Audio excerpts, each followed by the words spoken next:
Qlobal ticarətdə əsas meyarlardan biri artıq yalnız məsafə deyil, sürət, təhlükəsizlik və alternativ imkanlar ölkələrin seçimlərini müəyyənləşdirən başlıca amillərə çevrilib. Məhz bu səbəbdən orta dəhliz son illərdə beynəlxalq gündəmdə daha çox yer almağa başlayıb. Orta dəhliz mövcuddur.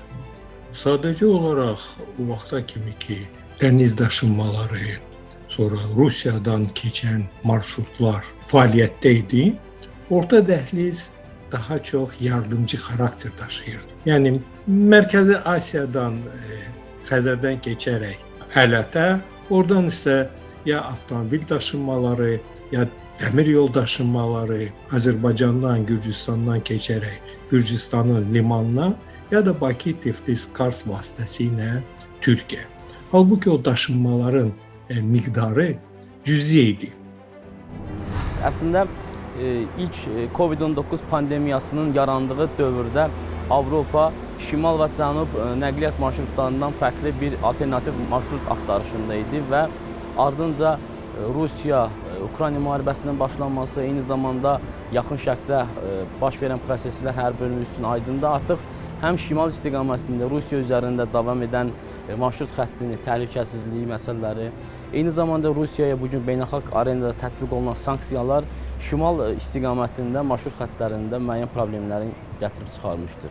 Eyni zamanda cənubdan okean vasitəsilə Suveç kanalından gedən cənub nəqliyyat yolunda isə yaxın şərqdə baş verən təhlükəsizlik səbəbindən bugün mövcud problemlər vardır və bu mənada artıq həm Avropa üçün, həm Çin üçün orta dəhlizin əhəmiyyəti bir daha ortaya çıxmış olur.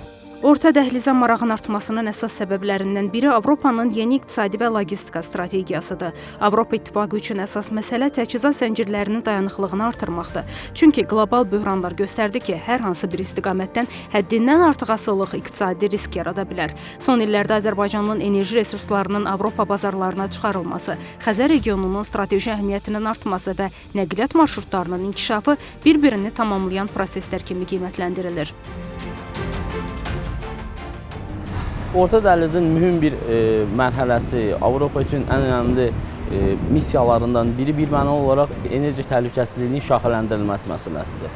Rusiya-Ukrayna müharibəsi zamanı enerji sahəsində yaranan böhranın Xəzərin enerji resursları hesabına əvəz olunması və artıq Azərbaycanın xüsusilə Avropanın enerji təhlükəsizliyində mühüm rol oynaması bu dəhlizin əhəmiyyətini Avropa üçün birmənalı olaraq artırmışdır. Eyni zamanda Avropanın 2021-ci ildən tətbiq etdiyi Global Gateway proqramı var ki, həmin proqramla artıq Asiya dövlətləri ilə təhlükəsiz dayanıqlı ticarətin həyata keçirilməsinə 500 milyarddan artıq vəsaitin sərf edilməsi nəzərdə tutulur və bu layihələrin həyata keçirilməsi üçün təbii ki, orta dəhlizin əhəmiyyəti olduqca böyükdür. Bu marşrutda əsas suallardan biri Azərbaycanın hansı mövqedə dayanmasıdır. Çünki orta dəhliz yalnız ölkələrdən keçən yol deyil, eyni zamanda həmin ölkələrin regional iqtisadi çəkisini artıran amildir. Əslində söhbət təkcə bir dəhlizdən getmir. Söhbət qlobal ticarətin hansı marşrut üzrə hərəkət edəcəyindən, hansı ölkələrin bu prosesdə iqtisadi üstünlük qazanacağından gedir. Azərbaycan orta dəhlizin əsas iştirakçılarından biri kimi bu yeni geoiqtisadi düzənin formalaşmasında mühüm rol oynayır. Zəngəzur istiqamətində kommunikasiyaların açılması isə bu üstünlüyü daha da gücləndirə biləcək əsas amillərdən biri hesab olunur.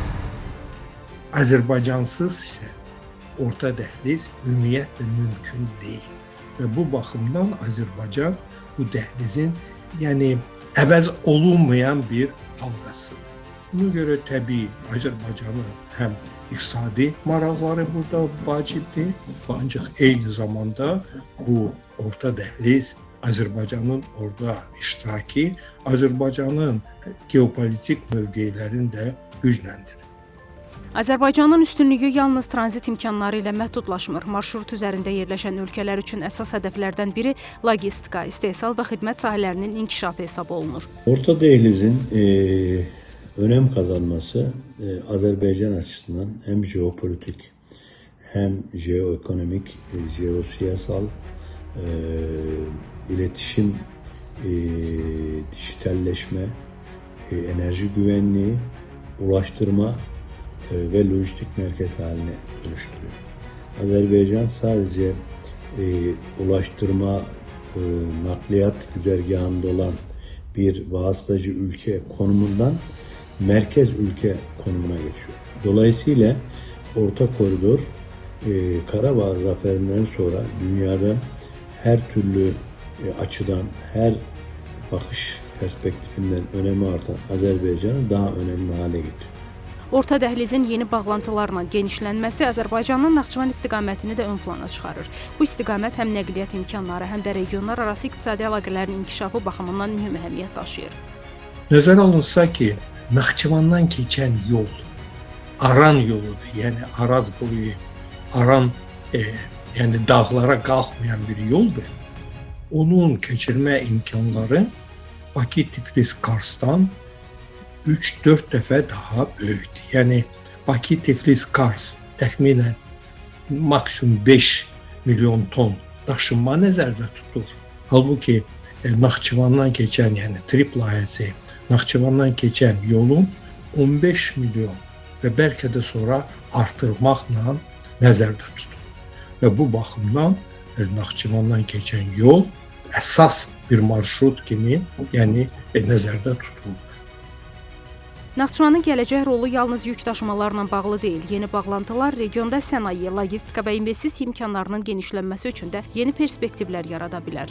Orta dəhlizin tam mənasıyla işə düşməsi və Zəngəzur dəhlizinin yekunlaşmasından sonra, tam həyata keçməsindən sonra təbii ki, Naxçıvan Muxtar Respublikası da ciddi logistik mərkəzə çevriləcəkdir, regional logistik mərkəzə çevriləcəkdir. Bir mənalı olaraq Naxçıvan Muxtar Respublikasının infrastruktur layihələrinin genişlənməsinə səbəb olacaq və təbii ki, hərəkət üzrə yaşayış məntəqələrinin inkişafına bir mənalı təkan verəcək. Türk dünyası ilə Türkiyə arasında mühüm nəqliyyat həlqələrindən biri olacaq Naxçıvan. Eyni zamanda yeni iş yerlərinin yaradılması və bununla bərabər həm də logistik mərkəzə çevrilməsi həm yerli, həm də beynəlxalq investorlar üçün də müəyyən qədər siqnal rolunu oynayacaq və Naxçıvan Muxtar Respublikasının yeni investisiyaların cəlb olunmasına şərait yaradacaqdır. Tabii Orta Koridor'un bir ucunun Naxçıvan ve Ermenistan üzerinden gerçekleşeceği düşünüldüğü zaman bu Ermenistan'ın pozisyonunu ve barışa giden yolunu hızlandırıcı bir faktör haline geliyor.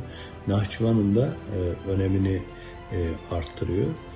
Bu Orta Koridor Türk dünyasının özellikle ve hususiyetle de Azerbaycan'ın rolünü, stabilliğini, uzak gören siyasetini teyit eden haline getiriyor. Orta dəhliz 21-ci əsrin yeni iqtisadi bağlantılarından biri kimi formalaşır. Bu xətt Asiya ilə Avropa arasında ticarət əlaqələrini genişləndirməklə yanaşı, iştirakçı ölkələr üçün yeni iqtisadi imkanlar yaradır. Azərbaycan isə bu prosesdə yalnız marşrut üzərində yerləşən ölkə deyil, həm də regional logistika mərkəzi kimi çıxış edir. Zəngəzur istiqaməti və Naxçıvanın bu sistemə inteqrasiyası isə Orta dəhlizin gələcək imkanlarını artıran əsas amillərdən biri olaraq qalır. Samiq Nuriyev, xanım Rüstəm Sadə, Elşən Məhərramov, NTV Xəbər.